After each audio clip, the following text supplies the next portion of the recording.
ಶ್ರೀ ಗುರುಭ್ಯೋ ನಮಃ ಹರಿ ಯತ್ಪದಂ ವೇದ ಸಂವೇದ್ಯಂ ಕಟಾಕ್ಷೇಣಾಪಿ ವೀಕ್ಷಿತುಂ ನ ಕ್ಷಮಂತೆ ವಿಮತಯಸ್ತಮುಪಾಸೇ ಶ್ರೇಯಃ ಪತಿಂ ಮಯಿ ಸ್ಥಿತೋ ಮದಂಗೇಷು ಸ್ವತಂತ್ರೋ ವ್ಯಾಪ್ತವಾನ್ ಹರಿಃ ಸ ವಿಷ್ಣುಶ್ಚ ಸ್ವತಂತ್ರಂ ಮಾಂ ಸ್ವೇಚ್ಛಯಾ ವರ್ತಯತ್ಯಜಃ ಸ್ವಾತ್ಮನಸ್ತಸ್ಯ ಪೂಜಾ ಸ್ಯುಃ मनोवाक्कायवृत्तयः ममैताः इति कर्तारम् उद्देश्यञ्च हरिं स्मरेत् धर्मविज्ञानवैराग्यपरमैश्वर्यशालिनः आनन्दतीर्थभगवत्पादान् वन्दे निरन्तरम्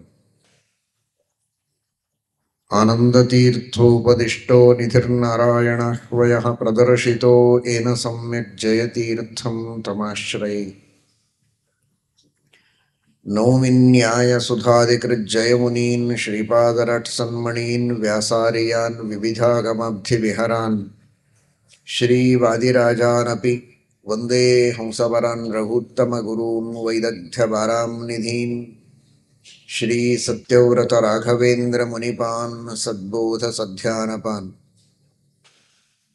सत्पराक्रमदुग्धाब्धे सञ्जातः कीर्तिचन्द्रिकः सन्तापं हरतु श्रीमान् सत्यवीरेन्दुरञ्जसा सत्याभिज्ञकराब्जोत्थान् पञ्चाशद्वर्षपूजकान् सत्यप्रमोदतीर्थार्यान् नौमि न्यायसुधारतान् ಭಗವಂತನ ಸೇವೆಯನ್ನು ಮಾಡುವ ಭಕ್ತ ಜನರಿಗೆ ವಾದಿರಾಜ ಶ್ರೀಪಾದಂಗಳವರು ಭರವಸೆಯನ್ನು ಕೊಡ್ತಾರೆ. ಜೊತೆಗೆ ಭಗವಂತ ಯಾವ ರೀತಿಯಲ್ಲಿ ಅನಾದಿ ಕಾಲದಿಂದಲೂ ಇತಿಹಾಸದಲ್ಲಿಯೂ ವರ್ತಮಾನದಲ್ಲಿಯೂ ಭವಿಷ್ಯ ಕಾಲದಲ್ಲಿಯೂ ಭಕ್ತರನ್ನು ರಕ್ಷಣೆ ಮಾಡ್ತಾನೆ, ಭಕ್ತರ ಸೇವೆಯನ್ನು ಸ್ವೀಕಾರ ಮಾಡ್ತಾನೆ ಎನ್ನುವುದನ್ನು ತಿಳಿಸಿಕೊಡ್ತಾರೆ. ಭಗವಂತನ ಕಾರುಣ್ಯ ಎಂತಹ ಅದ್ಭುತವಾದಂತಹ ಕಾರುಣ್ಯ, ಅದನ್ನು ವರ್ಣನೆ ಮಾಡ್ತಾರೆ. ಪರಮಾತ್ಮ ತುಷ್ಟನಹುದೋ ಎಳ್ಳಷ್ಟು ಮುಂದಿಟ್ಟರೆ ಅಷ್ಟಿಷ್ಟೆನ್ನದೆ ಸಕಲೇಷ್ಟಂಗಳ ತಾ ಕೊಟ್ಟು ಕಾವ ಅಂತ. ಪರಮಾತ್ಮನಿಗೆ ಸಂತೋಷಪಡಿಸಬೇಕಾದರೆ ಅವನ ಸ್ಟೇಟಸ್ಸಿಗೆ ತಕ್ಕಂತೆ ನಾವು ಕೊಡಬೇಕು. ಅವನು ಏನು ಉಪಕಾರ ಮಾಡಿದ್ದಾನೆ ಅದಕ್ಕೆ ತಕ್ಕಂತೆ ನಾವು ಪರಮಾತ್ಮನಿಗೆ ಸಮರ್ಪಣೆಯನ್ನು ಮಾಡಬೇಕು. ಆಗ ಅವನನ್ನು ಸಂತೋಷಪಡಿಸಬಹುದು ಅಂತ ನಾವೇನಾದರೂ ಆಲೋಚನೆ ಮಾಡುವುದಕ್ಕೆ ಹೊರಟರೆ ಅದೆಂತಹ ದಡ್ಡತನ ಆದೀತು, ಹಾಸ್ಯಾಸ್ಪದ, ನಮ್ಮ ಯೋಗ್ಯತೆಯೇ ಅಲ್ಲ ಅದು. ಸಾಮಾನ್ಯವಾಗಿ ಆ ರೀತಿ ವ್ಯವಹಾರದೊಳಗೆ ಮನುಷ್ಯ ಆಲೋಚನೆ ಮಾಡ್ತಾನೆ. ಮಾನವರ ಜೊತೆಗೆ ಒಬ್ಬರ ಮನೆಗೆ ಹೋಗುವಾಗ ಅವರ ಮನೆಯಲ್ಲಿ ಏನಾದರೂ ಮದುವೆ ಇದೆ, ಉಪನಯನ ಇದೆ, ಇನ್ಯಾವುದೋ ಸಮಾರಂಭ ಇದೆ ಅಂದರೆ ಆಗ ನಮ್ಮ ಮನೆಗೆ ಅವರು ಬಂದಾಗ ಯಾವ ತರಹದ ಆಹಾರಗಳನ್ನು ಕೊಟ್ಟಿದ್ರು, ಬೆಳ್ಳಿ ಪಾತ್ರೆಯೋ, ಸೀರೆಯೋ, ಮಡಿಯೋ, ಇನ್ನೇನೋ ಯಾವುದೇ ಒಂದು ರೀತಿಯ ಆಹಾರಗಳನ್ನು ಅವರು ಕೊಟ್ಟಿದ್ರೆ ಅದನ್ನು ನೆನಪು ಮಾಡಿಕೊಳ್ತಾರೆ. ಅದಕ್ಕೆ ಸರಿಯಾದಂಥದ್ದನ್ನು ತಗೊಂಡು ಹೋಗ್ತಾರೆ. ಇಲ್ಲದೇ ಇದ್ದರೆ ಮರ್ಯಾದೆಗೆ ಕಡಿಮೆ. ಅವರೇನೋ ಭಾರೀ ರೇಷ್ಮೆ ಸೀರೆ ಕೊಟ್ಟಿರೋಣ, ಇವರು ಒಯ್ದು ಒಂದು ಸಾಮಾನ್ಯ ಸೀರೆ ಕೊಟ್ಟರೆ, ಸಾಮಾನ್ಯ ಮಡಿ ಕೊಟ್ಟರೆ ಮರ್ಯಾದೆ ಕಡಿಮೆ ಆಗತ್ತೆ. ಅವರು ಹೇಗೆ ಕೊಟ್ಟಿದ್ದಾರೋ ಅದೇ ತರಹದ್ದನ್ನು ಅವರಿಗೆ ಮುಟ್ಟಿಸ್ಬೇಕು ಅಂತ. ಅವರು ಬೆಳ್ಳಿ ಪಾತ್ರೆ ಕೊಟ್ಟಿದ್ರೆ ನಾವು ಬೆಳ್ಳಿ ಪಾತ್ರೆನೇ ಕೊಡಬೇಕು ಅಂತ. ಯಾಕೆ ಅಂದರೆ ಅವರಷ್ಟು ಮಾಡಿದಾಗ ನಾವು ಅದಕ್ಕೆ ಸರಿಯಾಗಿ ಮಾಡದೇ ಇದ್ದರೆ ಒಂದು ರೀತಿಯಲ್ಲಿ ಅದು ಕೃತಜ್ಞತೆ, ನಾವು ಮಾಡುವುದರಲ್ಲಿ ಒಂದು ನ್ಯೂನತೆ ಬಂದಂತೆ ಆಗತ್ತೆ ಅನ್ನೋ ಭಾವನೆ. ಸರಿ, ಇದೇ ಭಾವನೆಯನ್ನೇ ಇಟ್ಟುಕೊಂಡು ದೇವರ ಜೊತೆಗೆ ನಾವೇನಾದರೂ ವ್ಯವಹಾರ ಮಾಡೋದಕ್ಕೆ ಹೋದರೆ ನಮ್ಮ ಸ್ಥಿತಿ ಏನಾಗಬೇಕು ಹೇಳಿ? ದೇವರು ನಮಗೆ ಏನು ಕೊಟ್ಟಿದ್ದಾನೆ, ಎಷ್ಟು ಕೊಟ್ಟಿದ್ದಾನೆ ಅಷ್ಟೇ ದೇವರಿಗೂ ಕೊಡ್ತೇವೆ ಅಂತ ನಾವು ಹೊರಟ್ರೆ ಏನು ಕೊಡ್ಲಿಕ್ಕೆ ಸಾಧ್ಯ ಇದೆ ದೇವರಿಗೆ? ಅನಾದಿ ಕಾಲದಿಂದ ದೇವರು ನಮಗೆ ಉಪಕಾರ ಮಾಡ್ತಾ ಬಂದಿದ್ದಾನೆ. ಎಷ್ಟೆಷ್ಟೋ ಯೋನಿಗಳಲ್ಲಿ ನಾವು ಹುಟ್ಟಿ ಬಂದಿದ್ದೇವೆ. ಮಾನವರಾಗಿಯೇ ಎಷ್ಟೋ ಜನ್ಮಗಳನ್ನು ಕಳೆದಿದ್ದೇವೆ. ಎಲ್ಲ ಜನ್ಮದಲ್ಲಿಯೂ ದೇವರಿಗೆ ನಾವು ಅರ್ಥಾತ್ ಸೇವೆಯನ್ನು ಮಾಡಬೇಕು, ನೈವೇದ್ಯವನ್ನು ಅರ್ಪಣೆ ಮಾಡಬೇಕು, ಕಾಣಿಕೆಯನ್ನು ಅರ್ಪಿಸಬೇಕು, ನಾನಾ ರೀತಿಯ ಪರಮಾತ್ಮನ ಶುಶ್ರೂಷೆಯನ್ನು ಸೇವೆಯನ್ನು ಮಾಡಬೇಕು ಅನ್ನುವ ಪ್ರಜ್ಞೆಯೇ ಇಲ್ಲದೆ ಎಷ್ಟೋ ಜನ್ಮಗಳು ಕಳೆದು ಹೋಗಿವೆ. ಸಜ್ಜನರ ಸಹವಾಸ ಇಲ್ಲದೆ, ಪುರಾಣ ಪುಣ್ಯಕಥೆಗಳನ್ನು ಕೇಳದೆ, ಮಹಾತ್ಮರ ಸಮಾಗಮ ಇಲ್ಲದೆ, ಸದಾಲೋಚನೆ ಸದ್ವಿಚಾರಗಳ ಸುಳಿವೇ ಇಲ್ಲದಂತೆ ಯಾವುದೋ ಸಹವಾಸದೊಳಗೆ ಎಷ್ಟೋ ಜನ್ಮಗಳನ್ನು ಕಳೆದು ಹೋಯಿತು. ಆ ಜನ್ಮಗಳಲ್ಲಿ ದೇವರು ಉಪಕಾರ ಮಾಡೋದೇನು ಬಿಟ್ಟಿಲ್ಲ.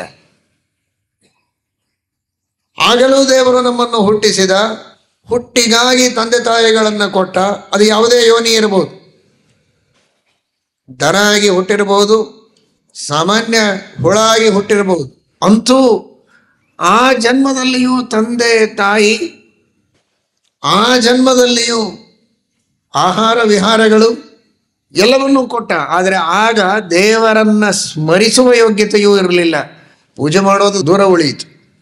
ದೇವರಿದ್ದಾನೆ ಅಂತ ತಿಳಿದುಕೊಳ್ಳುವ ಯೋಗ್ಯತೆಯೂ ಇಲ್ಲದೆ ಇರುವಂತಹ ಆ ಎಲ್ಲ ಯೋನಿಗಳು ಪ್ರಾಯ ಬ್ರಹ್ಮಾವಬೋಧ ತಿಷಣಂ, ಬ್ರಹ್ಮಜ್ಞಾನವನ್ನು ಪಡೆದುಕೊಳ್ಳುವ ಒಂದೇ ಒಂದು ಶರೀರ, ಅದು ಮಾನವ ಶರೀರ. ಅಂತಹ ಮಾನವ ಶರೀರವನ್ನು ಪಡೆದುಕೊಂಡಾಗಲೂ ಸಹವಾಸ ಚೆನ್ನಾಗಿಲ್ಲದೆ ಇದ್ದರೆ ಕೇವಲ ಸ್ವಾರ್ಥಕ್ಕಾಗಿ ವಿಷಯಗಳ ಭೋಗವನ್ನು ಮಾಡ್ತಾ ಜನ್ಮಗಳನ್ನು ಕಳೆದದ್ದು ಎಷ್ಟೋ. ಅಥವಾ ಈ ಜನ್ಮದಲ್ಲಿಯೂ ಸಜ್ಜನರ ಸಹವಾಸ ಆಗಿದೆ ಅಂತಾದರೂ ದೇವರು ಕ್ಷಣಕ್ಕೆ ಮಾಡುವುದು ಅನಂತ ಉಪಕಾರ. ನಾವು ನೆನೆಸೋದು ಯಾವತ್ತೋ ಒಮ್ಮೆ ಅಥವಾ ದಿನಕ್ಕೆ ಯಾವಾಗೋ ಒಮ್ಮೆ, ಬಹಳ ಮುಂದುವರೆದವ ಅಂದರೆ ದಿನಕ್ಕೊಮ್ಮೆ. ಆದರೆ ಭಗವಂತನ ಉಪಕಾರ ಕ್ಷಣಕ್ಕೆ ಒಂದಲ್ಲ, ಕ್ಷಣಕ್ಕೆ ಅನಂತ. ಹೀಗಿದ್ದಾಗ ದೇವರು ಮಾಡಿದಷ್ಟು, ದೇವರು ಕೊಟ್ಟಷ್ಟು ದೇವರಿಗೆ ಕೊಟ್ಟು ಕೃತಜ್ಞತೆಯನ್ನು ಅರ್ಪಣೆ ಮಾಡ್ತೇನೆ ಅಂತ ಹೇಳುವ ಯೋಗ್ಯತೆ, ಸಾಹಸ ಯಾರು ಮಾಡುವುದಕ್ಕೆ ಸಾಧ್ಯ? ಸರಿ, ಅವನು ಕೊಟ್ಟಷ್ಟೆಲ್ಲ ಕೊಡೋದು ಬೇಡ, ಆದರೂ ಸಾಕಷ್ಟು ದೇವರ ಮುಂದೆ ಇಡೋಣ. ಅವನು ಕೊಟ್ಟದ್ದು ಅನಂತ ಇರಬಹುದು, ಆದರೆ ನಾವು ಪರಮಾತ್ಮನ ಸ್ಥಾನಕ್ಕೆ, ಗೌರವಕ್ಕೆ ತಕ್ಕಂತೆ ಸಾಕಷ್ಟು ಸಮರ್ಪಣೆ ಮಾಡೋಣ. ಅಂದರೆ ಎಷ್ಟು ಮಾಡೋದಕ್ಕೆ ಸಾಧ್ಯ? ದೇವರಿಗೆ ನೈವೇದ್ಯವನ್ನು ಎಷ್ಟು ಅರ್ಪಣೆ ಮಾಡ್ತಾನೆ ಮನುಷ್ಯ ಅಂದರೆ, ತಾನೆಷ್ಟು ತಿನ್ನಬೇಕು ಅಂತ ಅಂದ್ಕೊಂಡಿದ್ದಾನೆ, ತನಗೇನು ಸೇರತ್ತೆ, ಏನು ಮಾಡಬೇಕು ಅಂದ್ಕೊಂಡಿದ್ದಾನೆ ಅದನ್ನು ದೇವರ ಮುಂದೆ ಇಡ್ತಾನೆ ಅಷ್ಟೆ. ಇದು ದೇವರಿಗೆ ಸರಿ ಹೋಗುತ್ತಾ ಅಂತ ವಿಚಾರ ಮಾಡೋದಿಲ್ಲ. ದೇವರಿಗೆ ಬೇಕೇ ಆಗಿಲ್ಲ, ಆ ವಿಷಯ ಬೇರೆ.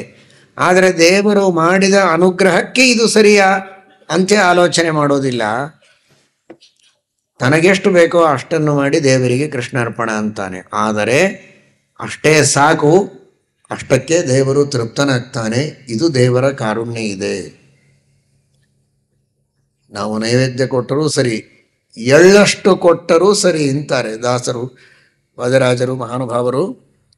ತುಷ್ಟನಹುದೋ ಎಳ್ಳಷ್ಟು ಮುಂದಿಟ್ಟರೆ. ಅತೀ ಅಲ್ಪವಾದದ್ದನ್ನು ದೇವರ ಮುಂದೆ ನಾವು ಇಡಬಹುದು. ಒಂದು ಸಕ್ಕರೆ ಇಡ್ತೇವೋ, ಬೆಲ್ಲ ಇಡ್ತೇವೋ, ಹಣ್ಣು ಇಡ್ತೇವೋ, ಅನ್ನ ಇಡ್ತೇವೋ, ಯಾವುದೇ ನೈವೇದ್ಯವನ್ನು ಭಕ್ತಿಯಿಂದ ಶುದ್ಧವಾದ ರೀತಿಯಲ್ಲಿ ಮೀಸಲಾಗಿ ಪರಮಾತ್ಮನಿಗೆ ಅಲ್ಪವಾದದ್ದನ್ನು ಸಮರ್ಪಣೆ ಮಾಡಿದರು. ಭಕ್ತಿಯಿಂದ ಸಮರ್ಪಣೆ ಮಾಡಿದರೆ ಪರಮಾತ್ಮ ಸಂತುಷ್ಟನಾಗ್ತಾನೆ. ಇದು ನೈವೇದ್ಯಕ್ಕೆ ಮಾತ್ರ ಸಂಬಂಧಪಟ್ಟದ್ದಲ್ಲ, ಯಾವುದೇ ಆಗಿರ್ಬೋದು. ನಾವು ಜ್ಞಾನವನ್ನು ದೇವರಿಗೆ ಸಮರ್ಪಣೆ ಮಾಡಬೇಕು. ಈಗ ನೀವೆಲ್ಲ ಜ್ಞಾನ ಪಡೆದುಕೊಳ್ತಾ ಇದ್ದೀರಿ, ಪ್ರವಚನವನ್ನು ಕೇಳ್ತೀರಿ, ಪಾಠವನ್ನು ಕೇಳ್ತೀರಿ, ನೀವು ಅಧ್ಯಯನವನ್ನು ಮಾಡ್ತೀರಿ. ಏನಾದರೂ ಒಂದು ಶಾಸ್ತ್ರದ ಜ್ಞಾನವನ್ನು ಸಂಪಾದನೆ ಮಾಡಿದರೆ ಅದು ಬಹಳ ದೊಡ್ಡ ಸಂತೋಷದ ವಸ್ತು ದೇವರಿಗೆ. ನೀವು ಅನ್ನ ಕೊಟ್ಟದ್ದಕ್ಕಿಂತಲೂ ಹೆಚ್ಚಿನ ಸಂತೋಷ ಜ್ಞಾನವನ್ನು ಸಮರ್ಪಣೆ ಮಾಡಿದರೆ ಆಗುತ್ತೆ. ಸಮರ್ಪಣೆ ಮಾಡೋದು ಅಂದ್ರೇನು? ದೇವರೇ ಕೊಟ್ಟದ್ದು ಅಂತ ಚಿಂತನೆ ಮಾಡೋದಷ್ಟೇ. ಹೊರಗೆ ತಟ್ಟೆಯಲ್ಲಿ ಅನ್ನ ಇಟ್ಟ ಹಾಗೆ ಜ್ಞಾನ ಇಡ್ಲಿಕ್ಕೆ ಬರೋದಿಲ್ಲ. ಈ ಜ್ಞಾನವನ್ನು ಕೊಟ್ಟದ್ದು ನೀನು. ಇದಂ ಜ್ಞಾನಂ ಹರೇ ಪೂಜಾ ಹರೇರೇವ ಉದಿತಂ ಸದಾ. ನೀನೇ ಕೊಟ್ಟದ್ದು, ಇದರಿಂದ ನೀನು ಸಂತೋಷ ಪಡುವಂತ. ಆ ಜ್ಞಾನ ಒಂದು ಎಳ್ಳಿನಷ್ಟು ಆಗಿರಬಹುದು. ತುಷ್ಟನಹುದೋ ಎಳ್ಳಷ್ಟು ಮುಂದಿಟ್ಟರೆ. ವಿಷ್ಣು ಸರ್ವೋತ್ತಮ ಅಂತ ಇಷ್ಟು ಜ್ಞಾನ ಆಗಿದೆಯಲ್ಲ. ಪರಮಾತ್ಮ ಈ ಜನ್ಮದಲ್ಲಿ ಪಶುವಿನಂತೆ ಏನೂ ಜ್ಞಾನ ಇಲ್ಲದೆ ಬರೇ ತಿಂದು ಉಂಡು ತಿರುಗುವ ದೌರ್ಭಾಗ್ಯವನ್ನು ಕೊಡದೆ ವಿಷ್ಣು ಸರ್ವೋತ್ತಮ ಅನ್ನುವ ಜ್ಞಾನ ಕೊಟ್ಟಿಯಲ್ಲ, ವಾಯುಜೀವೋತ್ತಮ ಅನ್ನುವ ಜ್ಞಾನವನ್ನು ಕೊಟ್ಟಿದ್ದೀಯಲ್ಲ, ಸಾಕು. ಇದನ್ನೇ ನಿನಗೆ ಸಮರ್ಪಣೆ ಮಾಡ್ತೀವಿ. ಇನ್ನೇನೋ ಒಂದು ಭಗವಂತನ ಮಹಿಮೆ ಉಪನಿಷತ್ತಿನಲ್ಲಿ ಕೇಳುತ್ತೇವೆ, ಗೀತೆಯಲ್ಲಿ ಕೇಳುತ್ತೇವೆ, ರಾಮನ ಕಥೆಯನ್ನು ಕೇಳುತ್ತೇವೆ, ಕೃಷ್ಣನ ಕಥೆಯನ್ನು ಕೇಳುತ್ತೇವೆ. ಈ ಎಲ್ಲ ತತ್ವಗಳ ಭಗವಂತನ ಲೀಲೆಗಳು, ಸರ್ವೋತ್ತಮನಾದ ಭಗವಂತನ ಲೀಲೆಗಳನ್ನು ಕೇಳಿ ತಿಳಿಯುವ ಒಂದು ಭಾಗ್ಯ ಸಿಕ್ತಲ್ಲ, ಇದೇ ನಿನ್ನ ಪೂಜೆ ಅಂತ ಪರಮಾತ್ಮನಿಗೆ ಅರ್ಪಣೆ ಮಾಡಿದರೆ ಅದನ್ನು ಸ್ವೀಕಾರ ಮಾಡಿಯೂ ದೇವರು ಸಂತುಷ್ಟನಾಗ್ತಾನೆ. ಋಷಿ ಮುನಿಗಳಷ್ಟು ನಮಗೆ ಕೊಡ್ಲಿಕ್ಕಾಗೋದಿಲ್ಲ ಅಂತ ಸಂಕೋಚ ಪಡಬೇಕಾಗಿಲ್ಲ. ತುಷ್ಟನಹುದೋ ಎಳ್ಳಷ್ಟು ಮುಂದಿಟ್ಟರೆ. ಅದು ಜ್ಞಾನ ಆಗಿರ್ಬೋದು, ಭಕ್ತಿ ಆಗಿರ್ಬೋದು. ಅಲ್ಪ ಭಕ್ತಿ, ಅಲ್ಪ ಜ್ಞಾನ, ಅಲ್ಪ ನೈವೇದ್ಯ, ಅಲ್ಪ ಸೇವೆ, ಅಲ್ಪ ಪ್ರದಕ್ಷಿಣೆ, ಅಲ್ಪ ನಮಸ್ಕಾರ, ಏನು ಅಲ್ಪವಾದದ್ದನ್ನು ಮಾಡಿದರೂ ಭಕ್ತಿಯಿಂದ ಮಾಡಿದರೆ ದೇವರು ಸ್ವೀಕಾರ ಮಾಡ್ತಾನೆ. ಅಲ್ಪವೇ ಮಾಡಬೇಕು ಅಂತ ಅರ್ಥ ಅಲ್ಲ, ಶಕ್ತಿ ಇದ್ದಷ್ಟು ಮಾಡಬೇಕು. ಎಷ್ಟು ಮಾಡಿದರೂ ಅದು ದೇವರಿಗೆ ನಾವು ಮಾಡಿದ್ದು ಅಲ್ಪನೇ, ನಾವು ಬಹಳ ಮಾಡಿದೆವು ಅಂತ ತಿಳಿಯುವಂತಿಲ್ಲ. ಸೂರ್ಯನ ಎದುರಿಗೆ ಎಂತಹ ದೊಡ್ಡ ಲೈಟನ್ನು ಹಚ್ಚಿದರೂ ಅದರ ಪ್ರಕಾಶ ಅಲ್ಪವೇ. ನಮಗೆ ಇದು ಸಣ್ಣ ದೀಪ, ಇದು ದೊಡ್ಡ ದೀಪ ಅಂತ ತಾರತಮ್ಯ ಇದೆ. ಆದರೆ ಸೂರ್ಯನ ಎದುರಿನಲ್ಲಿದ್ದಾಗ ಅದು ಎಲ್ಲವೂ ತಾರತಮ್ಯ ಇದ್ದೇ ಇರುತ್ತೆ. ಆದರೆ ಸೂರ್ಯನ ಎದುರಿನಲ್ಲಿ ಯಾವುದೂ ಕೂಡ ದೊಡ್ಡದು ಅನ್ನಿಸಿಕೊಳ್ಳುವುದಕ್ಕೆ ಯೋಗ್ಯ ಅಲ್ಲ. ಹಾಗೆ ಭಗವಂತನ ಎದುರಿನಲ್ಲಿ ನಾವು ಏನು ಅರ್ಪಣೆ ಮಾಡಿದರೂ ಅದು ಸ್ವಲ್ಪ. ಹಾಗಾಗಿ ನಾವು ಈ ರೀತಿಯ ಅನುಸಂಧಾನವನ್ನೇ ಇಟ್ಟುಕೊಳ್ಳಬೇಕು. ನಾನು ಕೊಡುವುದು ಅಲ್ಪ, ಅದನ್ನೇ ನೀನು ದೊಡ್ಡದನ್ನಾಗಿ ಮಾಡಿ ಸ್ವೀಕಾರ ಮಾಡುವಂತ ಪರಮಾತ್ಮನಿಗೆ ನಾವು ಪ್ರಾರ್ಥನೆಯನ್ನು ಮಾಡಬೇಕು. ಆ ಕಾರುಣ್ಯ ಪರಮಾತ್ಮನಲ್ಲಿದೆ ಅಂತ ವಾದರಾಜ ಶ್ರೀಪಾದಂಗಳವರು ತಿಳಿಸಿಕೊಡ್ತಾರೆ. ನಾವೆಲ್ಲ ಪುರಾಣಗಳಲ್ಲಿ ಬೇಕಾದಷ್ಟು ಕಥೆಗಳನ್ನು ಕೇಳ್ತೇವಲ್ಲ. ಪ್ರಹ್ಲಾದರಾಜರ ಕಥೆ, ಧ್ರುವರಾಜರ ಕಥೆ. ಬಹಳ ಸೇವೆ ಮಾಡಿದರು, ಅತ್ಯಂತ ಭಕ್ತಿಯಿಂದ ಪರಮಾತ್ಮನನ್ನು ಒಲಿಸಿಕೊಂಡರು ಅನ್ನುವುದಕ್ಕೆ ಅವರಿಗೆ ಪ್ರತ್ಯಕ್ಷನಾದ, ಬಂದು ಒದಗಿ ರಕ್ಷಣೆ ಮಾಡಿದ ಅಂತ. ಆದರೆ ದೇವರ ದೃಷ್ಟಿಯಲ್ಲಿ ನೋಡಿದರೆ ಅಂಥಂಥ ಮಹಾನುಭಾವರು ಮಾಡಿದ್ದು ಬಹಳ ಅಲ್ಪವೇ. ಲಕ್ಷ್ಮೀದೇವಿ, ಬ್ರಹ್ಮದೇವರು ಮಾಡುವಂತಹ ಭಕ್ತಿ, ಅವರ ಜ್ಞಾನ, ಅವರ ಯೋಗ್ಯತೆಯ ಮುಂದೆ ಪ್ರಹ್ಲಾದರಾಜರು, ಧ್ರುವರಾಜರು, ಅಂಬರೀಷ ಇವರೆಲ್ಲ ಮಾಡುವ ಭಕ್ತಿ ಅತೀ ಅಲ್ಪ. ಶ್ರೀಮದ್ ಆಚಾರ್ಯರೇ ಹೇಳ್ತಾರೆ, ಬ್ರಹ್ಮಾದಿ ಭಕ್ತಿ ಕೋಟ್ಯಂಶಾದ್ ಅಂಶೋ ನೈವಾಂಬರೀಷಕೆ. ಬ್ರಹ್ಮಾದಿ ದೇವತೆಗಳು ಮಾಡುವ ಭಕ್ತಿಯಲ್ಲಿ 1 ಕೋಟಿ ಭಾಗದೊಳಗೆ 1 ಭಾಗವೂ ಕೂಡ ಅಂಬರೀಷಾದಿಗಳಲ್ಲಿ ಇಲ್ಲ ಅಂತಾರೆ. ಆದರೆ ಎಷ್ಟು ಅನುಗ್ರಹ ಮಾಡಿದ ಅಂಬರೀಷನಿಗಾಗಿ. ಯಾರೇ ಅವನಿಗೆ ತೊಂದರೆ ಕೊಡುವುದಕ್ಕೆ ಬಂದರೂ ಅವರ ರಕ್ಷಣೆಗೆ ಅಂತ ಸುದರ್ಶನ ಚಕ್ರವನ್ನೇ ಕೊಟ್ಟಿದ್ದ ಅಂಬರೀಷನಿಗೆ. ಸ್ವತಃ ದುರ್ವಾಸರು ಬಂದರು, ಆ ದುರ್ವಾಸರನ್ನು ಬೆನ್ನಟ್ಟಿಸಿಕೊಂಡು ಓಡಿದೆ ಆ ಸುದರ್ಶನ ಚಕ್ರ. ಅಷ್ಟು ಅಂಬರೀಷನ ಮೇಲೆ ದೇವರು ಅನುಗ್ರಹ ಮಾಡಬೇಕಾಗಿದ್ದರೆ ಅಂಬರೀಷ ಮಾಡಿದ್ದೇನು ಬಹಳ ದೊಡ್ಡದು, ದೇವರಿಗೆ ಉಪಕಾರನ. ಅಂಬರೀಷ ಬಹಳ ದೊಡ್ಡ ಭಕ್ತ, ಅದರಲ್ಲಿ 2 ಮಾತಿಲ್ಲ. ಅತ್ಯಂತ ಆದರ್ಶನಾದ ಭಕ್ತ, ಅನುಕರಣೀಯನಾದ ಭಕ್ತ, ಪ್ರಾತಸ್ಮರಣೀಯನಾದ ಭಕ್ತ. ಆದರೆ ಬ್ರಹ್ಮಾದಿ ದೇವತೆಗಳ ದೃಷ್ಟಿಯಲ್ಲಿ ಬಹಳ ಅಲ್ಪ. ಶ್ರದ್ಧೆಯಿಂದ ದಿನತ್ರಯ ವ್ರತ ಮಾಡಿದ್ದಷ್ಟೇ, ನಿಷ್ಕಾಮವಾಗಿ ಯಾವ ಫಲಾಪೇಕ್ಷೆ ಇಲ್ಲದೆ ದಶಮಿ, ಏಕಾದಶಿ, ದ್ವಾದಶಿ ದಿನತ್ರಯ ವ್ರತವನ್ನು ಚೆನ್ನಾಗಿ ಪರಿಪಾಲನೆ ಮಾಡಿದ್ದ. ರಾಜ್ಯವನ್ನು ಅತ್ಯಂತ ಪ್ರಾಮಾಣಿಕವಾಗಿ ಧರ್ಮದಿಂದ ರಾಜ್ಯವನ್ನು ಆಳ್ತಾ ಇದ್ದ. ಒಬ್ಬ ರಾಜನಾಗಿ ಹೇಗಿರಬೇಕೋ, ಒಬ್ಬ ಭಕ್ತನಾಗಿ ಹೇಗಿರಬೇಕೋ ಹಾಗೆ ಪ್ರಾಮಾಣಿಕವಾಗಿ ಜೀವನವನ್ನು ನಡೆಸಿದ ಆದರ್ಶ ರಾಜ, ಆದರ್ಶ ಭಕ್ತ. ಆದರೆ ದೇವರಿಗೆ ಅದರಿಂದ ಆದ ಲಾಭ ಏನು? ದೇವರು ಅವನಿಗೆ ಮಾಡಿದ ಅನುಗ್ರಹಕ್ಕೆ ಅವನು ಪ್ರತಿಯಾಗಿ ಕೊಟ್ಟದ್ದು ಪರಿಪೂರ್ಣ ಆಯಿತು ಅಂತನ್ನುವಷ್ಟು ಕೊಟ್ಟದ್ದ ಅವನು ಅಲ್ಲ. ಅಂತಹ ಮಹಾನುಭಾವರು ಕೂಡ ದೇವರ ಸೇವೆ ಮಾಡಿದ್ದಾರೆ ಅಂದರೆ ಎಳ್ಳಷ್ಟು ಕೊಟ್ಟಿದ್ದಾರೆ ಅಂತೆ ಅರ್ಥ. ತುಷ್ಟನಹುದೋ ಎಳ್ಳಷ್ಟು ಮುಂದಿಟ್ಟರೆ. ದೇವರ ಪ್ರಾಯ ತಿಲತರ್ಪಣ ಅಂತ ಕೊಡ್ತಾರೆ. ತೀರಿ ಹೋದವರಿಗಾಗಿ ತಿಲತರ್ಪಣ ಕೊಡುವುದು ಯಾಕೆ ಅಂದರೆ ಈ ಅನುಸಂಧಾನದಿಂದಲೇನೋ ಅಂತ ಅನಿಸ್ತದೆ. ವಾದಿರಾಜರ ಮಾತಿನ ಬೆಳಕಿನಲ್ಲಿ ಕಾಣೋದಾದರೆ ಅವರೆಲ್ಲ ಏನು ಪಿತೃಪಿತಾಮಹ ಪ್ರಪಿತಾಮಹಾದಿಗಳು ಒಂದಿಷ್ಟು ಎಳ್ಳಷ್ಟು ಸೇವೆಯನ್ನು ಮಾಡಿದ್ದಾರೋ ಆ ಸೇವೆಯನ್ನು ಗಮನಿಸಿ ಅವರಿಗೆ ವಿಶೇಷವಾದಂತಹ ಅನುಗ್ರಹವನ್ನು ಮಾಡುವಂತ ದೇವರಲ್ಲಿ ಪ್ರಾರ್ಥನೆ ಮಾಡುವಂತೆ ಎಳ್ಳಿನಿಂದ ತರ್ಪಣ ಇರಬಹುದು. ಅವರು ಮಾಡಿದ ಏನು ಅಲ್ಪ ಸ್ವಲ್ಪ ಸೇವೆಗಳಿವೆ, ಎಳ್ಳಷ್ಟು ಸೇವೆ, ಆ ಎಳ್ಳಷ್ಟು ಸೇವೆಯನ್ನೇ ತೆಗೆದುಕೊಂಡು ತುಷ್ಟನಾಗಿ ಅವರಿಗೆ ಯೋಗ್ಯವಾದಂತಹ ಆಹಾರವನ್ನು ಕೊಟ್ಟು ಅವರಿಗೆ ಅನುಗ್ರಹವನ್ನು ಮಾಡಿ ಸದ್ಗತಿಯನ್ನು ಕೊಡಬೇಕು ಅಂತನ್ನುವ ಪ್ರಾರ್ಥನೆಯನ್ನು ಮಾಡುವ ರೀತಿಯಲ್ಲಿ ಆ ಎಳ್ಳು ತರ್ಪಣವೋ ಅನ್ನೋ ಹಾಗೆ ವಾದಿರಾಜ ಶ್ರೀಪಾದಂಗಳವರು ವರ್ಣನೆ ಮಾಡುತ್ತಾರೆ. ತುಷ್ಟನಹುದೋ ಎಳ್ಳಷ್ಟು ಮುಂದಿಟ್ಟರೆ. ಇಷ್ಟು ಕಾರುಣ್ಯವನ್ನು ದೇವರು ತೋರುವಾಗ ಅಷ್ಟೂ ಸೇವೆಯನ್ನು ನಾವು ಮಾಡದೇ ಇದ್ದರೆ ಎಷ್ಟು ಕೃತಜ್ಞರಾಗ್ತೇವೆ ಎನ್ನುವ ಎಚ್ಚರ ನಮ್ಮಲ್ಲಿರಬೇಕು ಅಂತಾರೆ. ಅಷ್ಟಿಷ್ಟೆನ್ನದೆ ಸಕಲೇಷ್ಟಂಗಳ ತಾ ಕೊಟ್ಟು ಕಾವ. ನೀನು ಎಷ್ಟು ಕೊಟ್ಟಿಯೋ ಅಷ್ಟೇ ನನಗೆ ಕೊಡ್ತೇನೆ ಅಂತ ದೇವರ ಅನ್ನದೇ ನಾವು ಅತ್ಯಲ್ಪ ಕೊಟ್ಟರೂ ಸಕಲ ಇಷ್ಟಾರ್ಥಗಳನ್ನು ಕೊಡುವುದಕ್ಕೆ ಪರಮಾತ್ಮ ಸಿದ್ಧನಾಗ್ತಾನೆ. ಇದು ಅವನ ಕಾರುಣ್ಯ. ನಾವೇನು ಕೊಡ್ತೇವೋ ಅದನ್ನೇ ಕೊಟ್ಟು, ಎಷ್ಟು ಕೊಡ್ತೇವೋ ಅಷ್ಟನ್ನೇ ಕೊಡಬೇಕು ಅಂತ ಸರ್ವಥಾ ಇಟ್ಟುಕೊಂಡವನಲ್ಲ. ಕೊಡುವುದು ಎರಡು ಕೈಯಿಂದ ಆದರೆ ಅನಂತ ಕೈಗಳಿಂದ ನಮಗೆ ಅನುಗ್ರಹವನ್ನು ಮಾಡುತ್ತಾನೆ. ನಾವು ಕೊಡುವುದು ಕೇವಲ ಅನ್ನ, ನೀರು, ಸಕ್ಕರೆ, ಏನೋ ಒಂದು ಅಲ್ಪ ಸ್ವಲ್ಪವಾದದ್ದನ್ನು ನೈವೇದ್ಯ ದೇವರಿಗೆ ಮಾಡಿದರೆ ದೇವರು ಎಷ್ಟು ಕೊಡ್ತಾನೆ ಅಂತ ನೀವೇ ಆಲೋಚನೆ ಮಾಡಿ. ಸುಗ್ರಾಸವಾಗಿ ಮನೆಯೊಳಗಿದ್ದವರೆಲ್ಲ ಯಥೇಷ್ಟವಾಗಿ ಊಟವನ್ನು ಮಾಡಿ ಸಂತೋಷವಾಗಿ ಸುಖವಾಗಿ ಜೀವನವನ್ನು ನಡೆಸ್ತಾರೆ. ಅಷ್ಟೆಲ್ಲ ಸೃಷ್ಟಿ ಮಾಡಿ ನಮಗಾಗಿ ದೇವರು ಕೊಡ್ತಾನೆ. ನಾವು ಕೊಡುವುದೆಷ್ಟು? ಸಕಲೇಷ್ಟಂಗಳ. ತಿನ್ನುವುದಕ್ಕೆ ಮಾತ್ರ ಕೊಡುವುದಲ್ಲ, ತಿನ್ನುವುದಕ್ಕೆ ಕೊಡ್ತಾನೆ, ಉಡುವುದಕ್ಕೆ ತೊಡುವುದಕ್ಕೆ ಕೊಡ್ತಾನೆ, ಪ್ರೀತಿ ವಿಶ್ವಾಸಗಳನ್ನು ಕೊಡ್ತಾನೆ, ಬಂಧು ಬಾಂಧವರನ್ನು ಕೊಡ್ತಾನೆ, ಮಾನ ಮರ್ಯಾದೆಗಳನ್ನು ಕೊಟ್ಟಿದ್ದಾನೆ. ಒಂದೇ ಎರಡೇ ದೇವರು ನಮಗೆ ಕೊಡೋದು. ಸಕಲೇಷ್ಟಂಗಳ ಕೊಟ್ಟು ಕಾವ. ನಮ್ಮನ್ನು ರಕ್ಷಣೆ ಮಾಡ್ತಾನೆ ಪರಮಾತ್ಮ.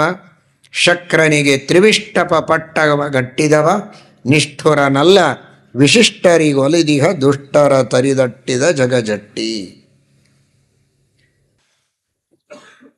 ನಿನ್ನೆ ದಿವಸ ಕೇಳಿದಿರಿ, ಗಜೇಂದ್ರನಿಗೊಲಿದ ಉಪೇಂದ್ರನ ಅಂತ. ಪರಮಾತ್ಮ ಗಜೇಂದ್ರನಿಗೊಲಿದ. ಆ ಉಪೇಂದ್ರ ಗಜೇಂದ್ರನಿಗೊಲಿದ ಉಪೇಂದ್ರನ ಅಂತ ಹಿಂದೆ ಹೇಳುತ್ತಾರೆ. ಇಲ್ಲಿ ಶಕ್ರನಿಗೆ ತ್ರಿವಿಷ್ಟಪ ಪಟ್ಟವ ಗಟ್ಟಿದವ ಅಂತ. ಅಂದರೆ ವಾದಿರಾಜ ಶ್ರೀಪಾದಂಗಳವರು ಇದರಿಂದ ಹಿಂದೆ ಗಜೇಂದ್ರನಿಗೊಲಿದ ಉಪೇಂದ್ರ ಅನ್ನುವ ತಮ್ಮ ಮಾತಿಗೆ ಇನ್ನೊಂದು ರೀತಿಯ ಅಭಿಪ್ರಾಯವನ್ನು ತಾವೇ ತಿಳಿಸಿಕೊಡ್ತಾ ಇದ್ದಾರೆ. ತಮ್ಮ ಮಾತಿನ ವ್ಯಾಖ್ಯಾನವನ್ನು ತಾವೇ ಮಾಡಿದಂತೆ ಇದೆ. ಪರಮಾತ್ಮ ವಾಮನ ರೂಪದಿಂದ ಇಂದ್ರನಿಗೋಸ್ಕರ ಅವತಾರವನ್ನು ಮಾಡಿ ಬಲಿಚಕ್ರವರ್ತಿಯ ಯಜ್ಞಕ್ಕೆ ಹೋಗಿ ಅವನಿಂದ 3 ಪಾದ ಭೂಮಿ ಕೇಳಿ, 1 ಪಾದದಿಂದ ಸಮಗ್ರ ಭೂಮಿ, 2ನೇ ಪಾದದಿಂದ ಮೇಲನೆಯ ಲೋಕವನ್ನೆಲ್ಲ ಅಳದು, 3ನೆಯ ಪಾದವನ್ನು ಅವನ ತಲೆಯ ಮೇಲಿಟ್ಟು ಅವನನ್ನು ಸುತಲಕ್ಕೆ ಕಳಿಸಿ ಸಂಪೂರ್ಣವಾದ ಆ ರಾಜ್ಯವನ್ನು ಇಂದ್ರನಿಗೆ ಕೊಟ್ಟ. ಪಟ್ಟವಗಟ್ಟಿದ. ಇಂದ್ರನಿಗೆ ಪಟ್ಟ ಕಟ್ಟಿದ.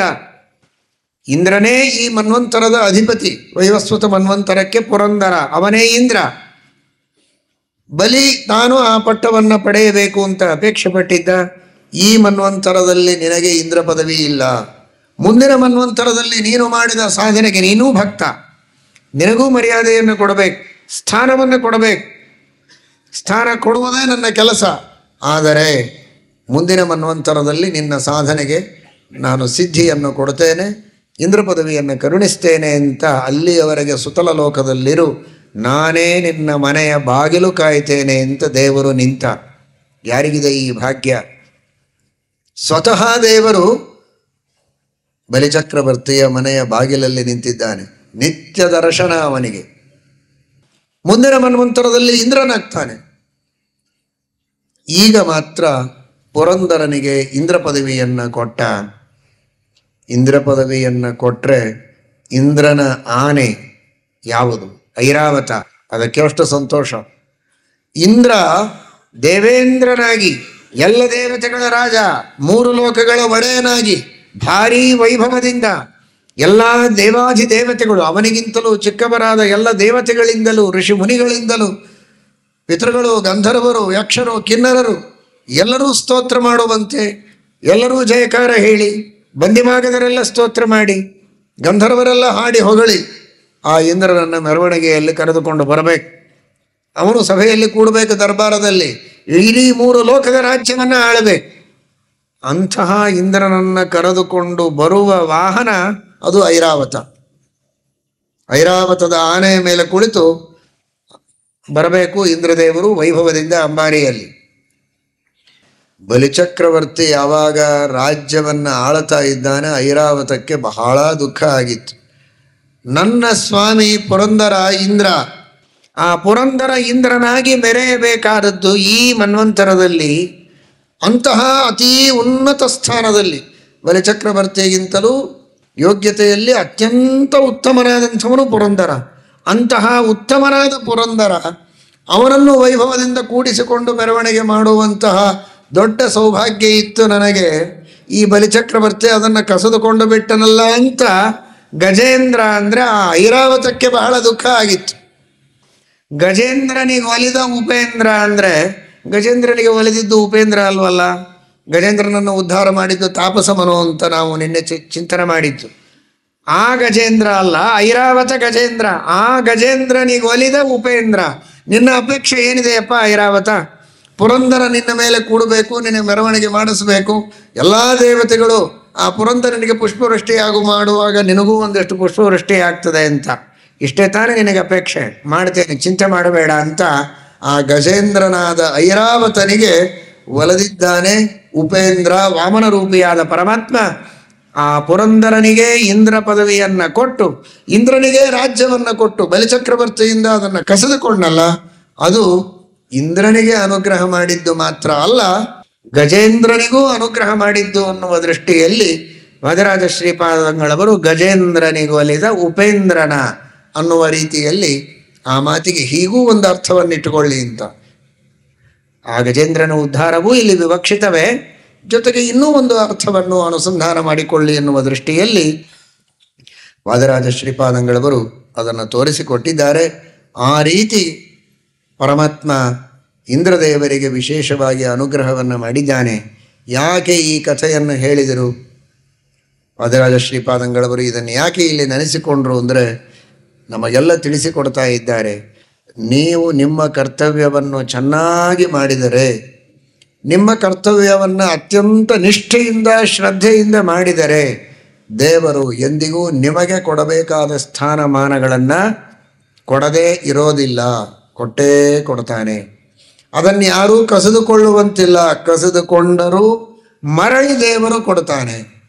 ಬಲಿಚಕ್ರವರ್ತಿ ಇಂದ್ರನ ರಾಜ್ಯವನ್ನು ಕಸಿದುಕೊಳ್ಳುವ ಪ್ರಯತ್ನ ಮಾಡಿದ್ದು ನಿಜ. ಅದಕ್ಕೆ ಸುಮ್ಮನೆ ಕೂತದ್ದು ಯಾಕೆ ಅಂದರೆ, ಅಷ್ಟು ಸಾಧನೆಯನ್ನು ಬಲಿ ಮಾಡಿದ್ದ. ಶುಕ್ರಾಚಾರ್ಯರ ವಿಶೇಷ ಅನುಗ್ರಹದಿಂದ ಅವರ ಮಾರ್ಗದರ್ಶನದಲ್ಲಿ ಸಾಧನೆಯನ್ನು ಮಾಡಿದ್ದ ಅಂತ ತಾತ್ಕಾಲಿಕವಾಗಿ ಫಲ ಕೊಟ್ಟ. ಆದರೆ ಕೊನೆಗೂ ಅವನಿಗಿಂತಲೂ ಅತ್ಯುತ್ತಮ ಸಾಧನೆ ಮಾಡಿದ ಮಹಾನುಭಾವ ಇಂದ್ರ ಅನ್ನೋದಕ್ಕೋಸ್ಕರ ಇಂದ್ರನಿಗೇನೆ ದೇವರು ಅನುಗ್ರಹ ಮಾಡಿದ, ಪಟ್ಟ ಕಟ್ಟಿದ. ಹಾಗೆ ನೀವು ಮಾಡಿದಂತಹ ಸಾಧನೆ ಸರಿಯಾಗಿದ್ದರೆ ದೇವರು ಅದಕ್ಕೆ ಫಲ ಕೊಡ್ತಾನೆ. ಇವತ್ತಿಲ್ಲ, ನಾಳೆ ಕೊಡ್ತಾನೆ. ಆದರೆ ಆ ವಿಧವಾದ ಒಂದು ಶ್ರದ್ಧೆಯಿಂದ, ನಿಷ್ಠೆಯಿಂದ ನಾವು ಭಗವಂತನನ್ನು ಭಜಿಸಬೇಕು. ನಾವು ಮಾಡಿದ ಭಜನೆ ಇದು ವ್ಯರ್ಥವಾಯಿತಲ್ಲ ಅಂತ ಎಂದಿಗೂ ಅಂದುಕೊಳ್ಳಬಾರದು ಅನ್ನುವ ದೃಷ್ಟಿಯಲ್ಲಿ ವಾದಿರಾಜ ಶ್ರೀಪಾದಂಗಳವರಂತಾರೆ, ಶಕ್ರನಿಗೆ ತ್ರಿವಿಷ್ಟಪ ಪಟ್ಟವ ಗಟ್ಟಿದವ, ನಿಷ್ಠುರನಲ್ಲ ವಿಶಿಷ್ಟರಿಗೊಲಿದಿಹ. ಎಂದಿಗೂ ಭಗವಂತ ನಿಷ್ಠುರನಲ್ಲ, ಅತ್ಯಂತ ದಯಾಳು ಕರುಣಾಳುವಾದಂತಹ ಸ್ವಾಮಿ ಪರಮಾತ್ಮ.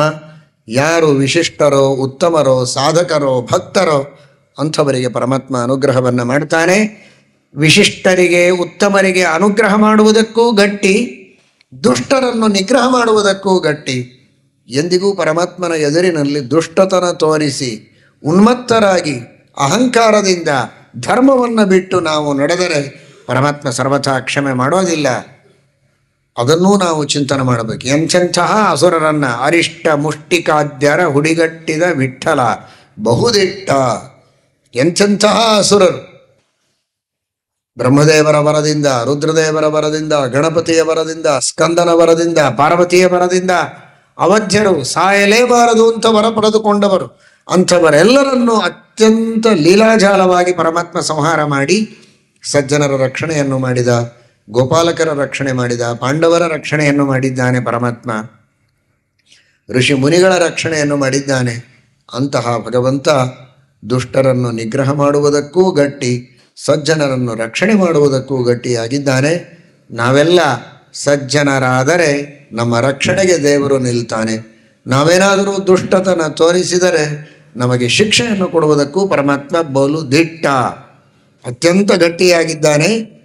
ಪರಮಾತ್ಮ ನಿಷ್ಠುರನಲ್ಲ ಅಂದರೆ ಎಂದೂ ನಿಷ್ಠುರನಲ್ಲ, ಯಾರಿಗೂ ನಿಷ್ಠುರನಲ್ಲ ಅಂತ ತಿಳಿಯಬೇಡಿ. ಸಜ್ಜನರಿಗೆ ನಿಷ್ಠುರನಲ್ಲ, ದುರ್ಜನರಿಗೆ ಮಾತ್ರ ನಿಷ್ಠುರ.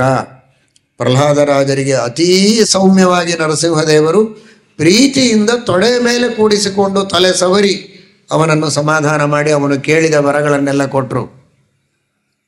ಆದರೆ ಅದೇ ನರಸಿಂಹದೇವರು ಹಿರಣ್ಯಕಶಿಪುವಿಗೆ ಅತ್ಯಂತ ಉಗ್ರರಾಗಿ ಅವನನ್ನು ಸಂಹಾರ ಮಾಡಿದ್ದು. ಇದು ಕೇವಲ ಪ್ರಹ್ಲಾದರಾಜರಿಗೆ ಹಿರಣ್ಯಕಶಿಪುವಿಗೆ ಮಾತ್ರ ಸಂಬಂಧಪಟ್ಟದ್ದಲ್ಲ. ನಮ್ಮ ಜೀವನದಲ್ಲಿ ನಮ್ಮ ಸ್ವಭಾವ ಪ್ರಹ್ಲಾದನಂತೆ ಭಕ್ತಿಯನ್ನು ತೋರುವ ಸ್ವಭಾವ ಆಗಿದ್ದರೆ ಭಗವಂತ ರಕ್ಷಣೆ ಮಾಡುತ್ತಾನೆ. ಪರಮಾತ್ಮನ ವಿರೋಧ ಮಾಡುವ, ಶಾಸ್ತ್ರದ ಉಲ್ಲಂಘನೆ ಮಾಡುವಂತಹ ದುಷ್ಟ ಸ್ವಭಾವ ನಮ್ಮಲ್ಲೇನಾದರೂ ಕಂಡರೆ ಅದಕ್ಕೆ ಭಗವಂತ ಶಿಕ್ಷೆಯನ್ನು ಮಾಡ್ತಾನೆ ಎನ್ನುವ ಎಚ್ಚರ ನಮ್ಮಲ್ಲಿರಬೇಕು ಎಂಬುದಾಗಿ ತಿಳಿಸ್ತಾ ವಾದರಾಜ ಶ್ರೀಪಾದಂಗಳವರು ನಮಗೆಲ್ಲ ಅತ್ಯಂತ ಉತ್ತಮವಾದ ಸಂದೇಶವನ್ನು ನೀಡಿದ್ದಾರೆ. ನೀವೆಲ್ಲ ನಿತ್ಯದಲ್ಲಿ ಭಜನಾ ಮಂಡಳಿಗಳಲ್ಲಿ ಈ ಹಾಡುಗಳನ್ನು ಹೇಳ್ತಾನೇ ಇರ್ತೀರಿ. ಹೇಳುವಾಗ ವಿಶೇಷ ಅರ್ಥಾನುಸಂಧಾನಪೂರ್ವಕವಾಗಿ ಹೇಳಿ ಭಕ್ತಿಯಿಂದ ಪ್ರಾರ್ಥನೆ ಮಾಡಿ ಜೀವನದಲ್ಲಿ ಈ ರೀತಿಯ ಅನುಷ್ಠಾನವನ್ನು ಮಾಡುವ ಸೌಭಾಗ್ಯವನ್ನು ದೇವರು ಗುರುಗಳು ಕರುಣಿಸಲಿ ಎಂಬುದಾಗಿ ಪ್ರಾರ್ಥನೆಯನ್ನು ಮಾಡಿ ಭಗವಂತನ ವಿಶೇಷವಾದ ಅನುಗ್ರಹದಿಂದ ಆ ಸಾಧನೆಯನ್ನು ಮಾಡುವ ಸಾಧ್ಯತೆ ಇದೆ. ಅರ್ಥಾನುಸಂಧಾನಪೂರ್ವಕವಾಗಿ ಮಾಡಿದಂತಹ ಕರ್ಮಗಳಿಗೇನೆ ವಿಶೇಷವಾದ ಫಲವನ್ನು ಶಾಸ್ತ್ರ ತಿಳಿಸಿಕೊಟ್ಟಿದೆ. ಆ ರೀತಿಯ ಸತ್ಕರ್ಮಗಳನ್ನು ಇನ್ನೂ ವಿಶೇಷವಾಗಿ ದೇವರು ಮಾಡಿಸಿ ಎಲ್ಲರಿಂದಲೂ ಸೇವೆಯನ್ನು ಸ್ವೀಕರಿಸಿ ಅನುಗ್ರಹಿಸಲಿ ಎಂಬುದಾಗಿ ಪ್ರಾರ್ಥನೆಯನ್ನು ಮಾಡೋಣ. ಹರಯೇ ನಮಃ. ಶ್ರೀಕೃಷ್ಣಾರ್ಪಣಮಸ್ತು.